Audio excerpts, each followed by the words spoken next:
საერთაშორისო სამეცნიერო კონფერენცია სახელწოდებით პრიმატობისა და სინოდალობის საკითხი და პირველი მსოფლიო საეკლესიო კრება დასრულდა. ღონისძიება თბილისის საკრებულოში უწმინდესისა და უნეტარესის სრულიად საქართველოს კათოლიკოს პატრიარქის, ცხეთა თბილისის მთავარეპისკოპოსის, ბიჭვინთისა და ცხუმ-აფხაზეთის მიტროპოლიტის ილია მეორის ლოცვა-კურთხევით საქართველოს საპატრიარქოსა და თბილისის სასულიერო აკადემიისა და სემინარიის ორგანიზებით 2 დღის განმავლობაში მიმდინარეობდა.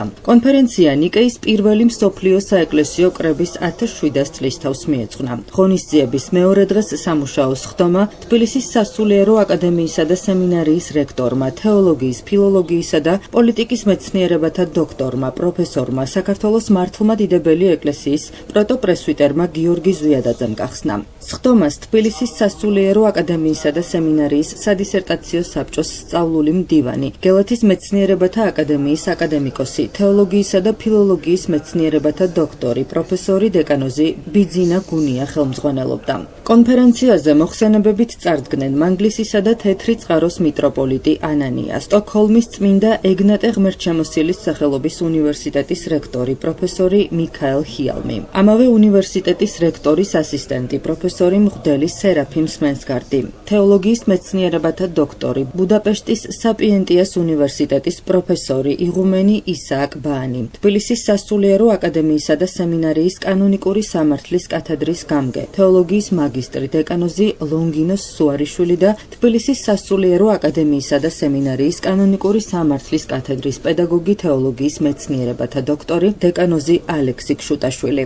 ნიკეის მსოფლიო კრებაში მონაწილე პიტიუნტის საეპისკოპოსო კათედრა და საქართველოს ეკლესიის ჩამოყალიბება. საყოველთაო ეკლესია, სინოდალობა კონსილიარიზმის ნაცვლად, დიალოგური სწავლება ანთროპოლოგიურ ზღვარზე, ფრეიერისა და ჰორუჟისეულ ხედვათა კავშირი ადამიანის ჩამოყალიბების შესახებ. პრიმატი და სინოდალური ფუნქციონირება დასავლურ სამონასტრო ცხოვრებაში წმინდა ბენედიქტეს წესთან მიმართებით. სინოდალობა და პრიმატი ეკუმენურ და ტოპიკურ ადგილობრივ დონეზე. საქართველოს მართლმადიდებელი ეკლესიის 1995 წლის გაფართოებული საეკლესიო კრება და მასზე მიღებული დოგმატურ-კანონიკური სწავლებები. ეს იმ საკითხების ჩამონათვალია, რომლებზეც კონფერენციის მონაწილეებმა მოხსენებები წარმოადგინეს. სხდომის დასასრულს კონფერენციის მუშაობა შეაჯამა თბილისის სასულიერო აკადემიისა და სემინარიის რექტორმა, პროტოპრესვიტერმა გიორგი ზვიადაძემ. მან გულითადი მადლობა გადაუხადა საერთაშორისო სამეცნიერო კონფერენციის მონაწილე ქართველ და უცხოელ მეცნიერებს მაღალ აკადემიურ დონეზე მომზადებული მოხსენებებისათვის და მათი ცალკე კრებულად გამოცემის აუცილებლობაზე ისაუბრა. პროტოპრესვიტერმა გიორგი ზვიადაძემ ყურადღება გაამახვილა სრულიად საქართველოს კათოლიკოს პატრიარქის ილია მეორის უდიდეს ღვაწლზე ქართული სახელმწიფოს, საქართველოს წმინდა ეკლესიის, ქართველი ხალხისა და მსოფლიო მართლმადიდებელი ეკლესიის წინაშე. მან ისაუბრა კათოლიკოს პატრიარქის განსაკუთრებულ დამსახურებაზე საქართველოში საღვთისმეტყველო განათლების აღორძინებისა და განვითარების მიმართულებით. კონფერენციას მოწვეული სტუმრის სტატუსით ესწრებოდა საბერძნეთის მართლმადიდებელი ეკლესიის ოფიციალური ჟურნალის თეოლოგია რედაქტორი ალექსანდროს კაციარასი. ღონისძიების დასასრულს თბილისის სასულიერო აკადემიის გუნდმა ლექსო გრამელაშვილის ხელმძღვანელობით საგალობლები შეასრულა. სამუშაო სხდომას სასულიერო პირები, მეცნიერები, პროფესორ-მასწავლებლები, სტუდენტები და სხვადასხვა სფეროს წარმომადგენლები ესწრებოდნენ. მოგეხსენებათ, რომ 65 წელს შედგა პირველი მსოფლიო კრება, ეს იყო ძალზედ იმპერატორმა კონსტანტინემ მოიწვია. იქამდე ქრისტიანობა იდევნებოდა, 313 წელს გამოსცა იმპერატორმა კონსტანტინემ ედიქტი მილანში. ქრისტიანობა ნებადართული სახელმწიფო სარწმუნება გახდა. 65 წელს შეიკრიბა მაშინდელი მსოფლიოს ეპისკოპოსობა, შეიკრიბა იმპერატორმა კონსტანტინემ და მათ მიიღეს ძალზედ კანონები, რაც თავარია მიიღეს სარწმუნოების მრწამსი, რაც ნიშნავდა ეკლესიის მთლიანობას, ეკლესიის ერთიანობას, სწორედ ამას ეძღვნება ამ დღეების შეკრებები, ძალიან მნიშვნელოვანი შეკრებები იყო. ჩვენი ამ კონფერენციის, დიდი საერთაშორისო კონფერენციის შეიძლება ითქვას, რომ თვალი იყო მამა გიორგი ზვიადაძე, რომელიც ესე იგი ძალზე იღწვის და შრომობს, რათა ჩვენი ეკლესია წარმოჩნდეს როგორც ღირსეულად, როგორც ეკადრება. ჩვენ ახლა გვიახლოვდება 1700 წლის თავი საქართველოს გაქრისტიანებიდან, ესა უდიდესი მოვლენა. ჩვენად ერთ-ერთი პირველი მსოფლიო ეკლესია არის უამრავი წყარო ამის შესახებ, მაგრამ სამწუხაროდ მსოფლიოში ნაკლებად არის ეს თქვათ ხაზგასმული, ნაკლებად არის ცნობილი. საჭირო არის ასეთი შეკრებები აუცილებლად. მით უმეტეს რომ აი განსაკუთრებით აი თქვათ ჩვენი დღევანდელი კონფერენცია, ამ დღეების კონფერენცია 325 წლის კრებაში მონაწილეობდა საქართველოსთან, შეიძლება თქვას ქართველი ეპისკოპოსები, ეს იყო ტრაპეზუნტელი დომნუსი, ბიჭვინთელი, ანუ ესე სტრატოფილი და მათ ჩამოჰქონდათ ჩვენს ეპისკოპოსებს, რომელიც მონაწილეობდნენ სოფლიო კრებებში, ჩამოჰქონდათ სოფლიო კრებათა დადგენილებები, აცნობდნენ მას ხალხს და ჩვენი ერი მტკიცედ იცავდა წმინდა მართლმადიდებელი სარწმუნოებას, ჯერ კიდევ ესე იგი პროკოფი კესარიელი მე-6 საუკუნეში ეს იყო დიდი მოღვაწე და ისტორიკოსი, რომელსაც მოვლილი ჰქონდა როგორც სამხედრო მოღვაწეს იმჟამინდელი მსოფლიო და წერდა რომ ესე იგი იბერი ხალხი ყველაზე მეტად მართლმადიდებელია მათ შორის, რომელსაც კი მე ვიცნობ და ეს კიდე იცნობდა მსოფლიოს ყველა მართლმადიდებელი ერს, ასე რომ და შემდგომ საუკუნეებშიც მუდამ მიუთითებდნენ ესე იგი ჩვენი ეკლესიის მართლმადიდებლობის და სიწმინდის შესახებ და ალბათ ხაზს უსვამთ ჩვენ ამას, განსაკუთრებით მაშინ, როცა აფხაზეთში საეკლესიო სეპარატისტები გამოჩნდნენ და შეჭირა თეორიული საფუძვლების სიმართლის საერთაშორისო ასპარეზზე გასატანად. სრულიად საქართველოს კათოლიკოს პატრიარქის ილია მეორის ლოცვა კურთხევით დღეს დასრულდა ორდღიანი საერთაშორისო კონფერენცია, რომელიც მიეძღვნა ნიკეის მსოფლიო კრების 1700 წლის თავს. იგი გაიმართა 325 წელს ნიკეაში, იცით, და მთავარი თემა გამოტანილია პრიმატობისა და სინოდალობის შესახებ ხედვები. არაერთი საინტერესო მოხსენება იქნა წაკითხული და ვფიქრობთ, რომ დამსწრე საზოგადოება ფრიად, ესე იგი, გაერკვევა ამ საკითხებში ხედვებს, როგორც მართლმადიდებლურს, ისე სხვა კონფესიების წარმომადგენლების.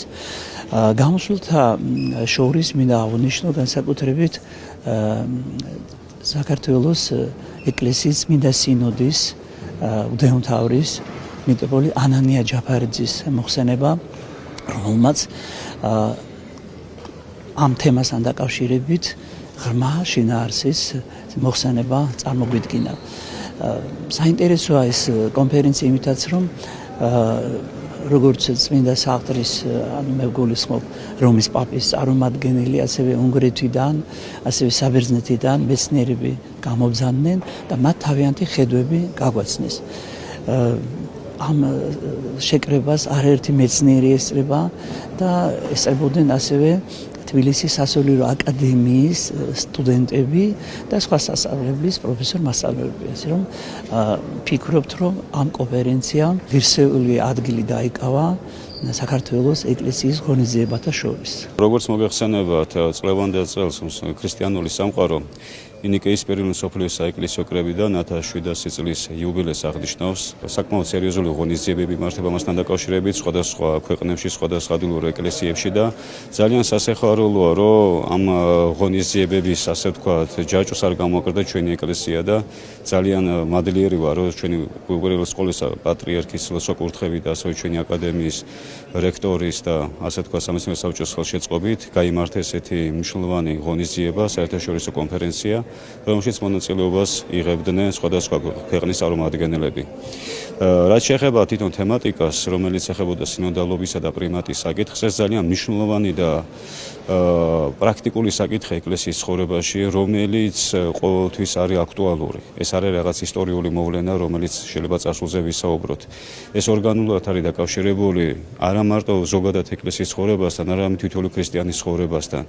ანუ ძალიან უკეთ რო შევაჯამოთ, რომ რას გულისხმობს ეს საკითხი და რა ის გათვალისწინებას ითხოვს, რომ ეკლესია გარეგნული ფორმით, რა თქმა უნდა, დაფუძნებული როგორც ორგანიზაცია, რომელსაც შეიძლება მათთვის სახელმწიფოში კანონის ძალით მინიჭებული აქვს რაღაცა სტატუსი, მაგრამ თვითონ ეკლესიისთვის მხოლოდ ეს არ არის საკმარისი. ეკლესია არის შეიძლება ითქვას სულიწმინდის მოქმედების ადგილი. და კრებსითობა ჩვენ რაში გვიწყობს ხელს, ანუ რა იარაღია კრებსითობა, რითაც ზოგადად ეკლესიის წევრები, როგორც იერარქია, ასევე საერო ადამიანები, ვინც ეკლესიის წევრად ითვლება, აი ამ კრებსითობის საშუალებით ცდილობს, რომ არ გავიდეს აი ამ სულიწმინდის მადლის მოქმედების ჩარჩოების მიღმა, ანუ რასაც ქრისტეს სხეული ქვია. და ამ ხრივა მნიშვნელოვანი კრებსითობის და პრიმატობის სწორი ანალიზი, შეცნობა, გათვისება და მისი პრაქტიკაში გამოყენება. ძალიან კარგი მოხსენებები იქნა წაკითხული და ძალიან კარგ აქცენტებზე გაკეთდა ყურადღება.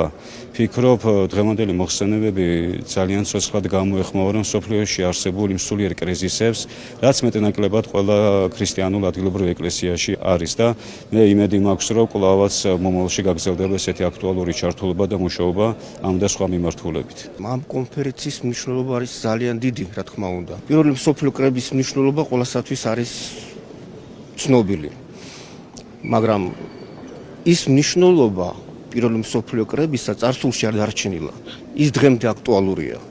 და შესაბამისად ამ კრების აქტუალობაზე და პრობლემატიკაზე ჩვენ დღესაც უნდა ვისაუბროთ. მისი აქტუალობა არასდროს არ დაიკარგება. ეს არის ერთი. მეორე, ეს კონფერენცია იყო საერთაშორისო. აქ შეიკრიბნენ არა მარტო ქართველი თეოლოგები, არამედ უცხოეთიდან ჩამოსული თეოლოგების და ეს არის მართლმადიდებელი თეოლოგების და არა მარტო მართლმადიდებელი თეოლოგების ურთიერთობა, ურთიერთგაცნობა, კომუნიკაცია, რაც რა თქმა უნდა გაამდიდრებს როგორც ქართული ეკლესიის თეოლოგიას და შესაბამისად უცხოელი თეოლოგები გაგვიცნობენ ჩვენ. და ამიტომ აი ამაში არის და აქ შეიკრიბა ძალიან ბევრი ხალხი თქვენ როგორც დაინახეთ და ამითი ხალხმა დაინახა რომ ჩვენი ქართული თეოლოგია არის საკმაოდ ძლიერი და არის კავშირში მსოფლიო მართლმადიდებელი ეკლესიის თეოლოგიასთან. რაც შეეხება ჩემს მოხსენებას, რატო ავირჩიე ეს თემა და შესავალში ვთქვი კიდევაც, რომ მე განვიხილე 1995 წელს საქართველოს გაფართოებული ეკლესიის კრებაზე მიღებული ახალი მართვა-გამგეობის დებულება. და მასში გამოხატული მართლმადიდებელი ეკლესიის დოგმატური კანონიკური პრინციპები, რომლებზეც არის დაფუძნებული ჩვენი ეკლესიის მართვა-გამგეობა. იმიტომ რომ მავანი რუსეთიდან რა თქმა უნდა ცდილობენ რომ არა მარტო პოლიტიკურად, არამედ ეკლესიურადაც ოფიციალურად წაგვართვან აფხაზეთის ეპარქია და სამაჩაბლო. იმის საფუძველზე თითქოს და საქართველოს მართლმადიდებელი ეკლესია არის არაკანონიკური. და ჩვენ განვიხილეთ ჩემს მოხსენებაში ის პრინციპები დოგმატურ კანონიკური, რომელიც გამოხატული დასახულია ამ მართვა-გამგეობის დებულებაში და დავასკვენით, რომ ჩვენი ეკლესია არის რა თქმა უნდა კანონიკური და იცავს ყველა დოგმატურ პრინციპს. We're very happy to be invited. მოხარულები ვართ, რომ გვაქვს პატივი ვიყოთ მოწვეული ამ კონფერენციაზე. ჩვენ კიდევ ერთხელ გვქონდა საშუალება გამოგვეცადა ქართველი ხალხის საოცარი სტუმართმოყვარეობა. ჩემი მოხსენება ეხება განათლების მნიშვნელობას, კერძოდ სერგეი ჰოროჟისეულ ხედვას ამ საკითხზე. ეს პიროვნება იყო ფილოსოფოსი, მწერალი, მათემატიკოსი და დაინტერესებული იყო სამონასტრო ცხოვრებით. ის ასევე სწავლობდა ანთროპოლოგიასა და თეოლოგიას. მას სურდა კაცობრიობისთვის გაეზიარებინა მართლმადიდებლური სწავლება ადამიანის შესახებ. მის ხედვასა და დღევანდელ საღვთისმეტყველო საგანმანათლებლო პროცესში მე როგორც განათლების სფეროს წარმომადგენელი ვხედავ ბევრ აშკარა პარალელს. ბევრი თეორია არსებობს იმის შესახებ თუ როგორ იცვლება ადამიანი განათლების ცოდნის მიღებით, ხოლო სამონასტრო ცხოვრების გამოცდილება კი განაპირობებს ადამიანის სულიერ ცვლილებას. ჩემი მოხსენებაც სწორედ ამ ორი გამოცდილების, სულიერი და ინტელექტუალური განათლების შერწყმის მნიშვნელობაზეა. ჩვენ ვსაუბრობთ ადამიანის სრულყოფილ ცვლილებაზე, არა მხოლოდ ინტელექტუალურ განვითარებასა და ცოდნის მიღებაზე, არამედ იმ განათლებაზე, რაც არსებითად შეცვლის ადამიანს.